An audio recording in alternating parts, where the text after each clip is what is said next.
O que o presidente do Santos, Andrés Rueda, respondeu quando eu perguntei para ele sobre uma eventual sondagem do Palmeiras por Marinho e Caio Jorge? No vídeo de hoje do canal do Nicola, trago a resposta. Falo também porque deu tanta repercussão negativa, junto a Maurício Gagliotti e Anderson Barros, a notícia da renovação de contrato de Zé Rafael. Para completar, por que o nome do Jandrei pode virar uma alternativa para o São Paulo? Lembra do ex-goleiro da Chapecoense? Vou falar ainda sobre um reforço no Corinthians, mas atenção, torcedor corintiano, não espere por um grande nome. Falo também sobre Eduardo Vargas, que deve estar vivendo seus últimos dias com a camisa do Atlético Mineiro. E por último, o Campeonato Brasileiro sendo comercializado com a China. O que isso muda para nós? Bom, bora começar o vídeo não sem antes me apresentar. Sou Jorge Nicola e tenho esse canal no YouTube para tentar manter você super bem informado sobre as coisas do futebol.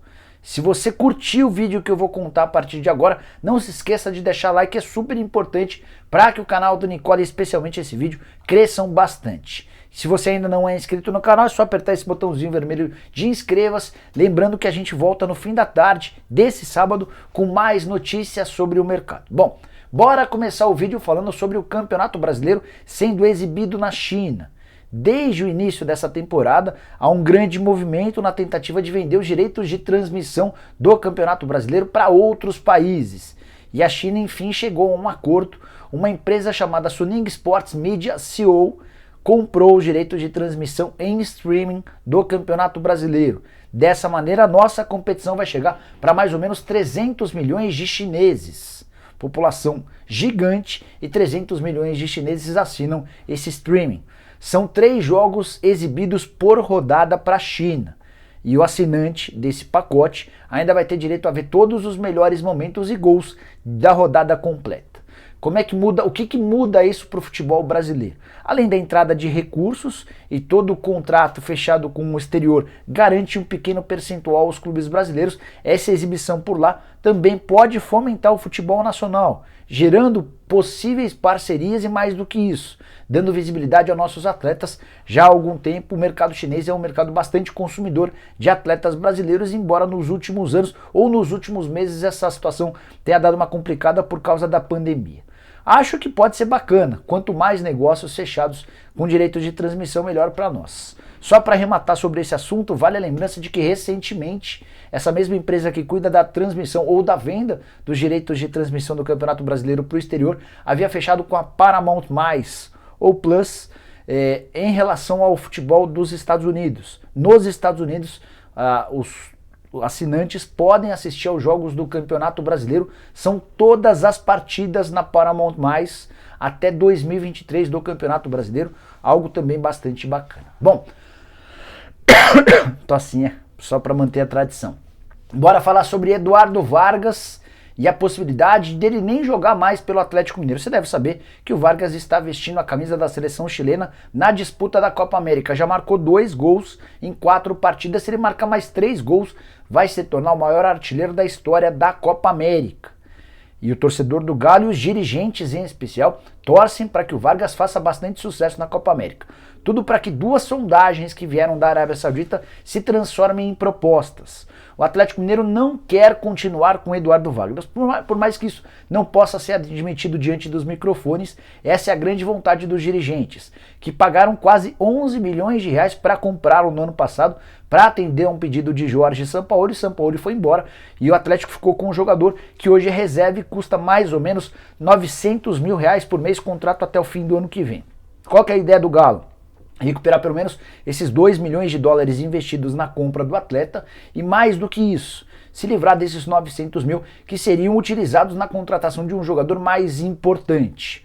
Com a camisa do Atlético Mineiro, até esse momento, o Vargas disputou 32 partidas e marcou 7 gols. Repito, é reserva, tem sido pouco utilizado e a expectativa é que pelo menos uma dessas 2 propostas se transforme numa oferta, dessas 2 sondagens se transforme numa oferta. Conversei com o dirigente do Galo e ele se mostrou otimista, esperançoso. Ele tem a impressão de que pelo menos uma dessas 2 ofertas ou dessas 2 sondagens vai se transformar em um papel timbrado e o negócio pode ser concluído ainda com o Vargas vestindo a camisa da seleção chilena. Antes de mudar de assunto, só mais uma observação curiosa. O Chile já encerrou a participação dele nessa fase de grupos da Copa América. e nesse momento é o terceiro colocado, mas pode cair para o quarto lugar, isso se o Uruguai pelo menos empatar com o Paraguai no jogo de segunda-feira. Se o Chile for quarto colocado, terá no próximo mata-mata como adversário a seleção brasileira, em jogo marcado para a próxima sexta-feira. Já pensou Vargas mitando contra o Brasil? Muito torcedor do Brasil não vai gostar, mas acho que o torcedor do Galo pode tirar proveito dessa história. Bom, bora mudar de assunto e falar a respeito de um reforço para o Corinthians. Vários nomes foram especulados nos últimos dias, especialmente para o ataque. Guerreiro, Gilberto, Cano, Renato Kaiser, Everaldo, nenhum deles. O Corinthians deve fechar ou anunciar na próxima segunda-feira a volta de Marquinhos, atacante de 24 anos de idade, revelado no próprio Corinthians, disputou com sucesso a Copa São Paulo de Juniores, nunca atuou profissionalmente pelo clube. Foi recentemente, ou melhor, foi no ano passado negociado com o Sport, ficou lá por empréstimo, até voltaria no começo do ano, mas ele sofreu uma torção, uma fratura no pé esquerdo. E essa fratura fez com que o Sport e o Corinthians aceitassem ou se acertassem para a prorrogação desse contrato de empréstimo. Diante da falta de atletas com velocidade, bons no 1 contra 1, hoje o único com essa característica é o Gustavo Mosquito dentro do elenco, o Silvinho pediu, a diretoria aceitou e já conseguiu convencer o Sport a liberar o atleta. O Marquinhos nem joga no final de semana pelo Sport contra o Cuiabá e se apresenta na segunda-feira de volta ao Corinthians para disputar sua primeira partida como profissional do Timão. Fez sucesso com a camisa do Sport até essa lesão. Na atual temporada, exatamente por causa dessa contusão, só esteve em campo 8 vezes. Será que pode ajudar? Certamente atrapalhar não vai. Jogador de custo baixo que já pertence ao Corinthians.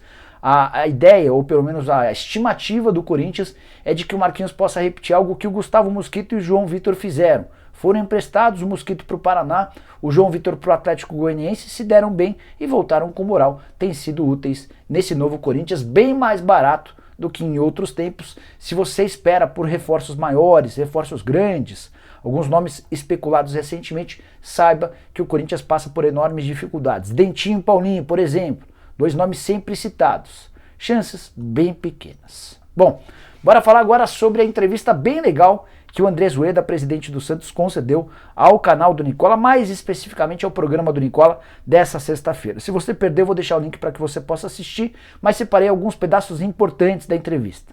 Um deles, perguntei ao Rueda sobre sondagem do Palmeiras, especificamente sobre dois jogadores, Marinho e Caio Jorge. E a resposta do Rueda foi, não sei nem se é enigmática, tire suas próprias conclusões. Abre aspas.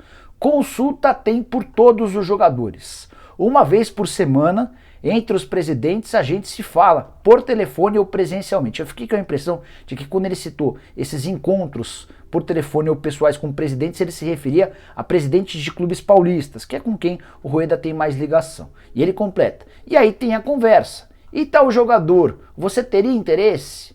Aí ele completa. Nada é formal. Não é nada formal ou interesse concreto, é apenas uma conversa. Ou seja, ele não desmentiu que o Palmeiras tenha procurado ou o Caio Jorge ou o Marinho, mas também não deu muita importância, não falou que trata-se de uma proposta oficial. Eu já havia contado para vocês sobre uma proposta formal, oficial, que um clube brasileiro, cujo nome não foi revelado, esse clube havia feito uma proposta ao Andrés Rueda. Perguntei para ele no ar nessa sexta-feira. Rueda saiu pela tangente e disse uma coisa importante sobre o Marinho. A frase foi a seguinte, abre aspas, o Santos não está em liquidação.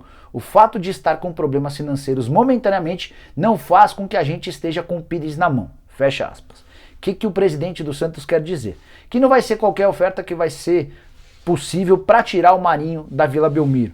Eu cheguei a citar no último papo com ele sobre 20 milhões de reais. E na oportunidade ele me disse que não havia a menor chance de vender o Marinho por esse valor, mesmo levando em consideração os 31 anos de idade. Não acho que o Marinho vai jogar no Palmeiras, não acho que o Caio Jorge vai jogar no Palmeiras. A tendência é que o Marinho, quando deixar a Vila Belmiro, se mude, por exemplo, para a Arábia Saudita, para a China ou para algo parecido. Sobre o Caio Jorge, a informação que eu tenho é que ele tem conversas bastante avançadas com o Napoli para se mudar para a Itália a partir do ano que vem, quando acaba o contrato, sem que o Santos receba qualquer centavo. Outro ponto importante, o presidente foi perguntado sobre o Jean Mota. O Jean Mota tem uma proposta do Antalyaspor, time da Turquia. E nesse contato, via programa do Nicola, Rueda deixou bem claro que a proposta foi recusada. Ele afirmou que a oferta foi baixa, bem menor do que aquilo que o Santos imagina que o Jean Mota vale, e não há mais negociação. Até porque ele fez uma contraproposta, o outro lado da negociação entendeu que a pedida do Santos era muito alta, então para ele não há mais possibilidade de conversa. É só importante lembrar que o Jean Mota tem contrato com o Santos somente até metade do ano que vem.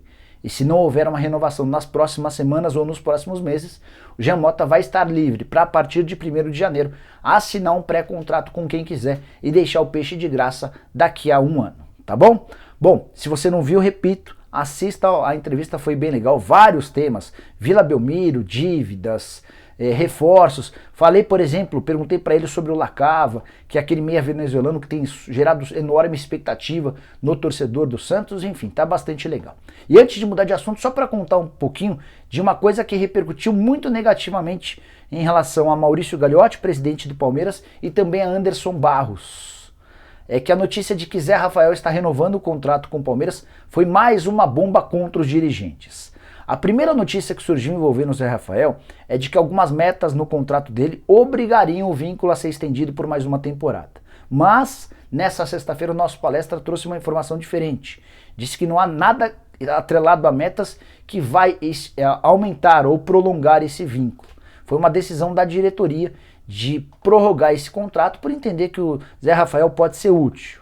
E aí foi a gota d'água para o torcedor palmeirense, que já anda chateado, irritado com os dois principais dirigentes do Palmeiras pela falta de reforços e pelos embates públicos com o técnico Abel Ferreira. É bem verdade que nessa sexta-feira houve uma reunião e o Palmeiras declarou que essa reunião a portas fechadas entre diretoria, comissão técnica e os jogadores serviu para dar uma acalmada nos ânimos gerais. Embora a gente só vai perceber se isso é uma realidade na próxima entrevista coletiva do Abel.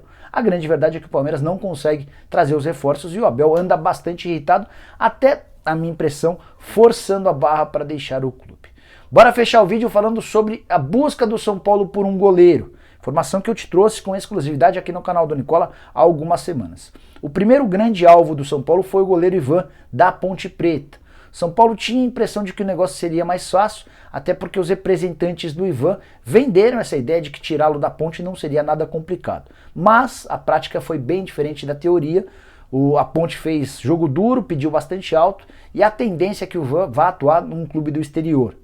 Enquanto isso, o São Paulo continua buscando opções para ter um reserva à altura do titular, do Thiago Volpi. A impressão interna no Morumbi é de que o Lucas Perry não tem capacidade hoje de ser um goleiro titular em caso de problemas com o Volpi. E um nome que pode pintar nos próximos dias como alvo do São Paulo é o de Jandrei. Vocês lembram dele? Fez 2 grandes temporadas com a camisa da Chapecoense. Goleiro que foi vendido ao Genoa por 3 milhões de euros. Vamos contar um pouquinho dessa história e tem algo até ligado a um dirigente do São Paulo. Foi o Rui Costa, enquanto executivo de futebol da Chapecoense, quem comprou o Jandrei do Tubarão. Negócio por 300 mil reais, pagos em 10 parcelas, de 30 mil reais cada. 2 temporadas depois, com o Jandrei fazendo enorme sucesso e tendo ofertas de vários clubes brasileiros, a Chape conseguiu vender o Jandrei por 3 milhões de euros. O grande problema é que ele foi para a Itália e praticamente não jogou. Um jogo na primeira temporada, em 2018-2019, mais um jogo na temporada 19-20, até que ele foi emprestado para o Atlético Paranaense. Deu azar porque o Santos se tornou titular absoluto, um dos goleiros mais promissores do futebol brasileiro, e o Jandrei, enquanto esteve emprestado ao Atlético, desde o começo do ano passado, esteve em campo só 7 vezes. O contrato de empréstimo terminaria agora no dia 30 de junho, o Atlético devolveu o jogador para o Genoa até antes do período. Nesse momento o Jandrei já está na Itália. Para comprá-lo, o Atlético Paranaense teria de desembolsar 2 milhões e 700 mil euros, investimento considerado muito alto, por um goleiro que não conseguiu se firmar como titular, até porque a concorrência era bastante grande. Imagino que o São Paulo possa tentar solicitar ao Genoa da Itália uma contratação por empréstimo, como fez o Atlético Paranaense. E ter o Jandrei por empréstimo não determinaria ou não causaria um custo muito alto, e certamente o São Paulo ainda teria a possibilidade de ter um goleiro tão bom quanto o Volpi, se ele não é melhor. Na minha opinião, o Jandrei é mais goleiro do que o Thiago Volpi. É bem verdade que eu também não gosto muito do Volpi, eu olho com bastante desconfiança para o goleiro do São Paulo.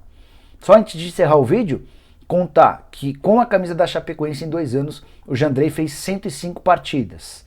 Nas últimas 3 temporadas, 2 pelo Genoa e mais uma pelo Atlético Paranaense, ele entrou em campo apenas 9 vezes. Só para vocês entenderem como o futebol pode ser ingrato para os goleiros. Ah, só a última coisa, você gostaria do Jandrei no seu time do coração? Seja ele o São Paulo ou qualquer outro clube? Use o espaço para comentários para deixar a sua ideia, a sua opinião. É bem legal saber o que você pensa, combinado? Bom, todas essas as informações que eu queria dividir com vocês na manhã desse sábado. Espero que vocês tenham um final de semana super bacana. Quem curtiu o vídeo, não se esquece de deixar like, é muito importante. Chato ficar pedindo toda hora, mas é importante. Também queria pedir para você se inscrever no canal do Nicola apertando esse botãozinho vermelho de inscreva-se. A gente se encontra no fim da tarde com mais um vídeo repleto de informações. Combinado? Abraço, tchau, tchau!